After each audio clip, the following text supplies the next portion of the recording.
You know that feeling, right?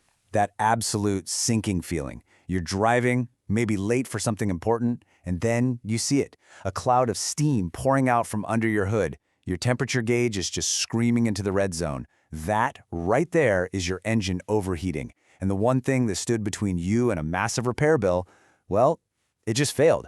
Today, we're going to pull back the curtain on that unsung hero, the single most important fluid you've probably never really thought about, your engine's coolant.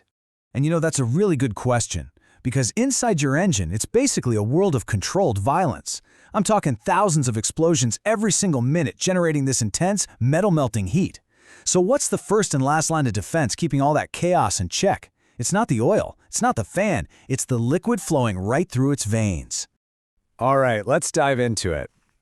Most of us just call this stuff antifreeze, and we really only think about it when winter's coming.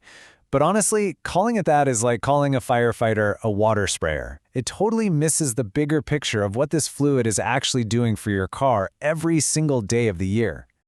This right here, this coolant reservoir, this is basically mission control. And that colorful liquid inside, it's doing a constant critical dance through your engine. It's pulling that fiery heat away from the cylinders in the middle of summer. But it's also preventing the whole engine block from cracking in the dead of winter. And maybe, most importantly, it's fighting a hidden battle against an enemy you can't even see, corrosion.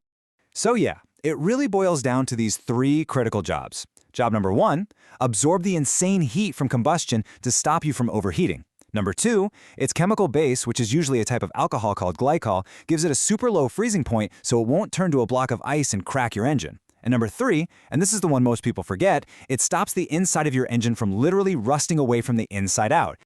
Okay, so we know what it does, but how in the world does it do all that? What makes this liquid so special? Because it's definitely not just colored water. The secret, it turns out, is in this really carefully crafted chemical cocktail. So let's get into the science of it. The magic ingredient is something called the inhibitor package. Now, the best way to think about these additives is like they're tiny chemical bodyguards for all the different metals inside your engine. They form this protective shield on the cast iron, the aluminum, the copper, you name it, stopping rust and also preventing the fluid from foaming up as it gets pumped around at super high speed.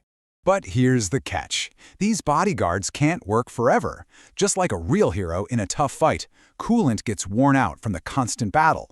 Being exposed to all that crazy heat and air, the glycol and those crucial inhibitors start to break down. They oxidize. And over time, they just lose their protective powers, leaving your engine totally exposed and vulnerable to all the stuff they were designed to prevent. Now the wild part is, your car will actually tell you that its coolant is failing. It gives you clues. You just need to know what to look for and listen for and even smell for. So let's break down the 5 biggest warning signs. So the first signs are kind of the most obvious. Your car is basically screaming that something's wrong.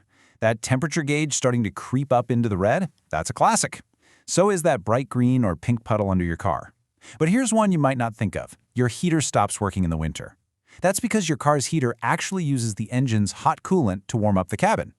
No hot air could mean the system is blocked up, or worse, dangerously low on fluid.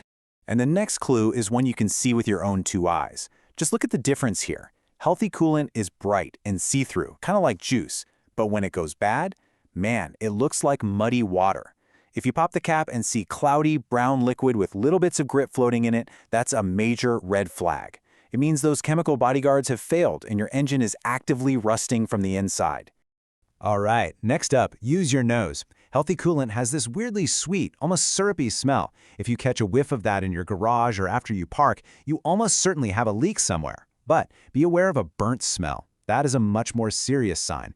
It could mean coolant is leaking onto hot parts of the engine and burning off. If you smell that, you need to get it checked out right away. Your car should not sound like a coffee maker in the morning.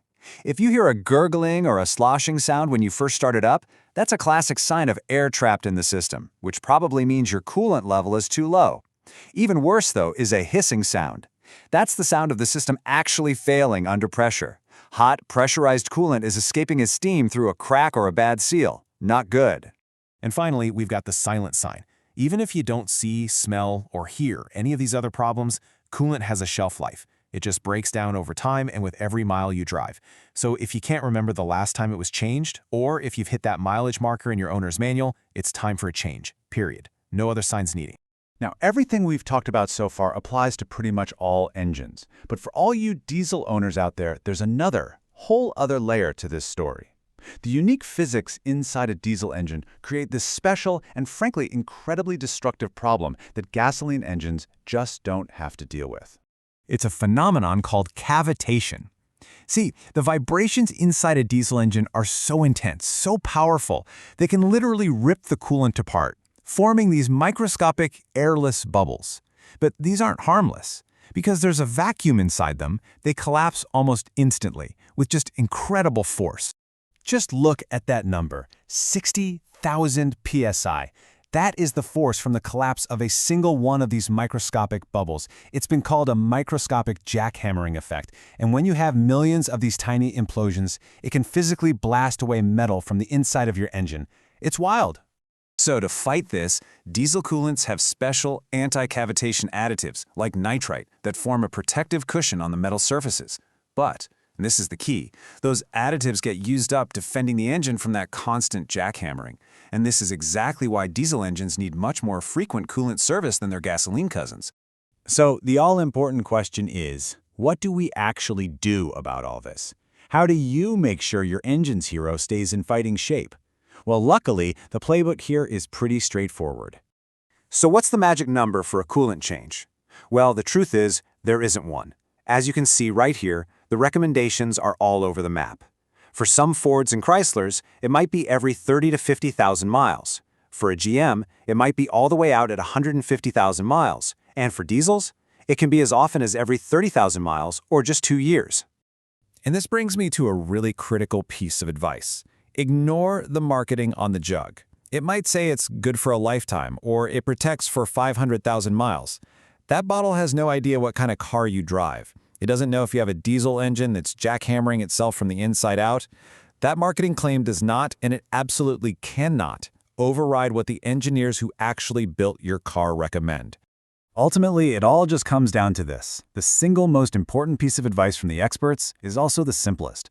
The engineers who designed your vehicle know exactly what it needs and when it needs it. Your owner's manual, that is the definitive guide.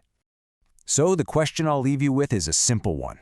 When was the last time you actually popped the hood and just looked? It is a 5-second check that could honestly be the difference between a routine service and seeing that dreaded cloud of steam on the side of the highway.